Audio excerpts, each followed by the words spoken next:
नमस्कार, जय श्री राम। मैं आचार्य कुलदीप पुनः एक जन्म कुंडली के साथ हम उपस्थित हुए हैं। कई बार क्या होता है, हम लोग या हमारे जैसे लोग या आप लोग जब कहीं प्रेम के बंधन में फंस जाते हैं तो प्रेम जिससे हुआ इसने इतना ज़्यादा बढ़ जाता है कि उसके अलावा कुछ दिखाई नहीं देता है। अंग्रेजी में कहते हैं लव इज स्वीट पॉइजन, प्रेम एक मीठा जहर है। कई बार व्यक्ति के पास जब असुविधाएं होती हैं, अव्यवस्थाएं होती हैं या फिर उसको धोखा मिलता है तो उसके पीछे प्रेम ही होता है। देखिए, प्रेम कोई गलत चीज नहीं है।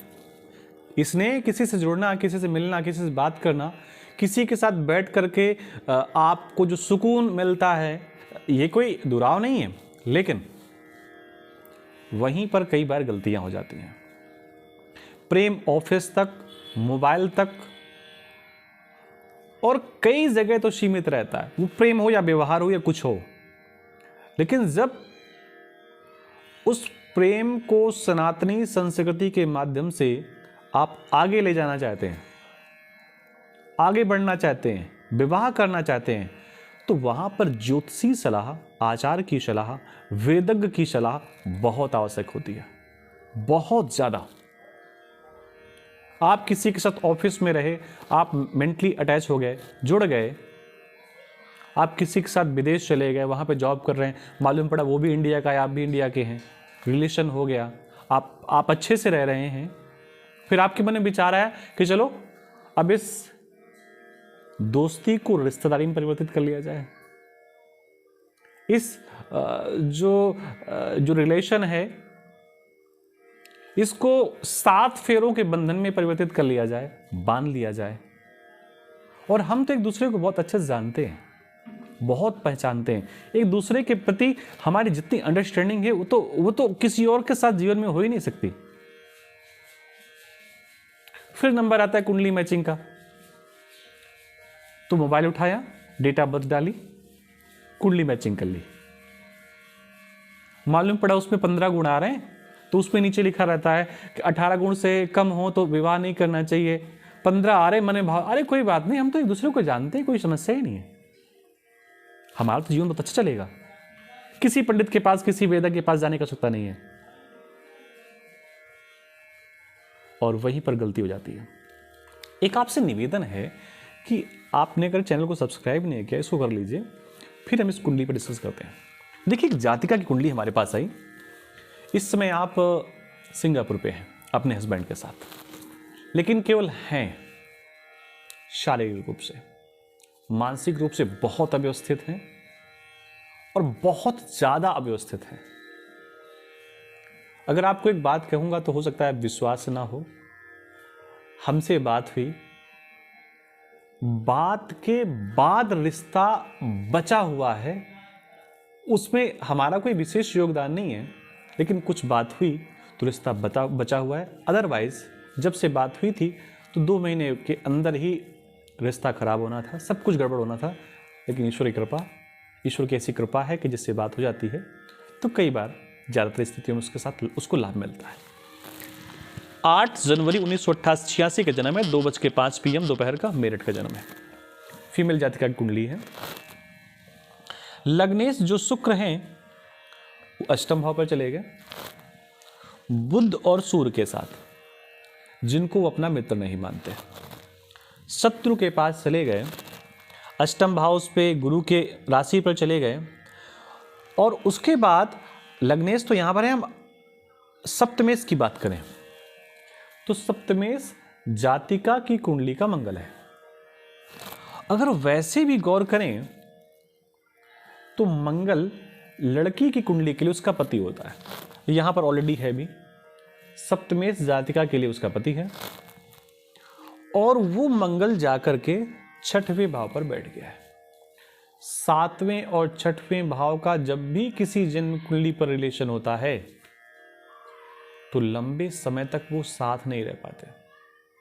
और 7वें और 8वें भाव का जब किसी जन्म कुंडली पर रिलेशन हो जाता है, क्रिएट होता है, तो तलाक बिल्कुल हो जाता है। और नहीं भी होता है तो वो दोनों अलग अलग रहते हैं, विद इन 2 ईयर, 2 साल के अंदर ऐसी स्थितियां लगभग क्रिएट हो जाती हैं अगर किसी शुभ ग्रह की दृष्टि सप्तम भाव और सप्तमेश और लग्नेश पर ना पड़ रही हो तो।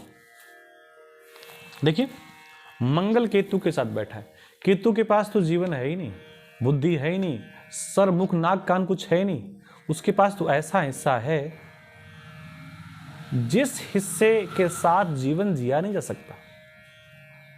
आप बिना बुद्धि के, बिना आंख नाक कान के, बिना श्रवण नासिका के कैसे जीवन यापन कर सकते हैं? तो सप्तमेश कहां चला गया? केतु के साथ। केतु मोक्ष का कारक होता है। सप्तम भाव, सप्तम भाव के स्वामी, वैवाहिक भाव के स्वामी के साथ या वैवाहिक भाव के साथ जब भी कभी केतु किसी प्रकार का रिलेशन बना देते हैं, वहां उसको मोक्ष प्रदान करने का प्रयास करते हैं, उसको कट करने का प्रयास करते हैं, उस संबंध को नष्ट करने का प्रयास करते हैं। एक बात उदाहरण के रूप में, अगर किसी जातक की कुंडली तत्काल स्थिति में केतु बुध के साथ त्रिकोण में आ जाए और वो जातक किसी हॉस्टल में पढ़ता हो, तो केतु उसको हॉस्टल छुड़वा देंगे। केतु चतुर्थ भाव या चतुर्थ भाव के स्वामी के साथ आ जाएं तो केतु घर छुड़वा देंगे। ये स्थितियां देखी गई हैं, ये ऐसा होता है।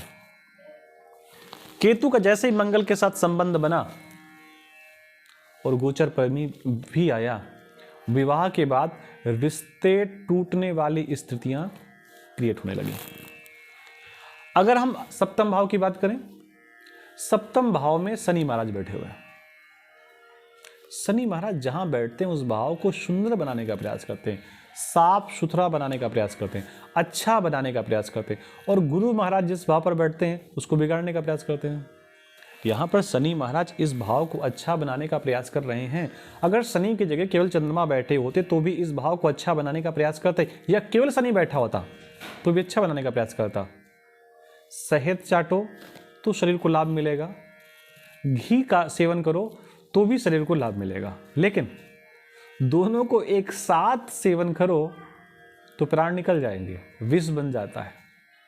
देखिए, शनि और चंद्रमा मिलकर के विष दोष क्रिएट कर रहे हैं। केवल इतना ही नहीं, और वो बन कहां रहा है विष दोष? विवाह के भाव में। जब तक विवाह नहीं हुआ तब तक संबंध बढ़िया चला, अच्छा चला, कोई रिलेशन में प्रॉब्लम नहीं थी। लेकिन जिस दिन से विवाह हो गया स्थितियां क्रिएट हो गई, संबंध डिस्टर्ब होने लगे, विष दोष क्रिएट हो गया ना। कहां? सप्तम भाव पर, विवाह के भाव पर। हां, अगर गुरु महाराज की दृष्टि यहां पर होती, गुरु महाराज की दृष्टि लग्नेश पर होती, लग्न में तो है 1 2 3 4 5, लग्न में है गुरु की दृष्टि, और गुरु की दृष्टि लग्न में है, उसका परिणाम यह है कि जातिका अपने आप को मेंटेन कर लेती है, अपने आप को ठीक कर लेती है, अपने आप हुए जो निगेटिव, उसके अंदर निगेटिव एनर्जी क्रिएट होती है, उसको स्वयं से पॉजिटिविटी में परिवर्तित कर लेती है। क्यों? शुभ गुरु यहां पर देख रहा है। लेकिन इसको क्या करेंगे?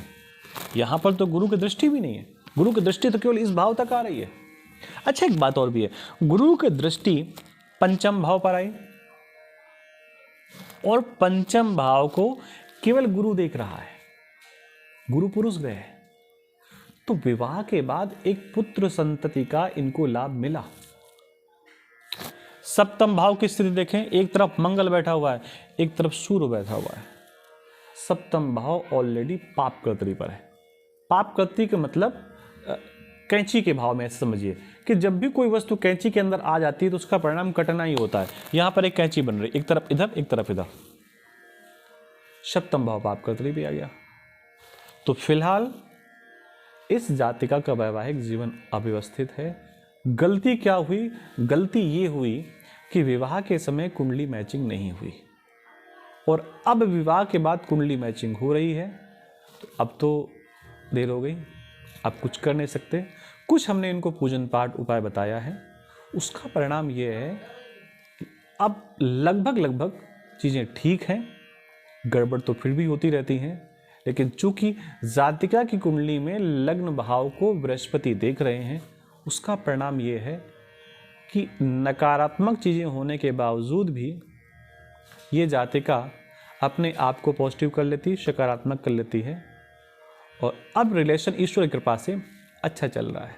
तो आज के अंक में इतना ही। मिलते हैं नई जानकारी के साथ। आप सबको पुनः राम राम, नमस्कार।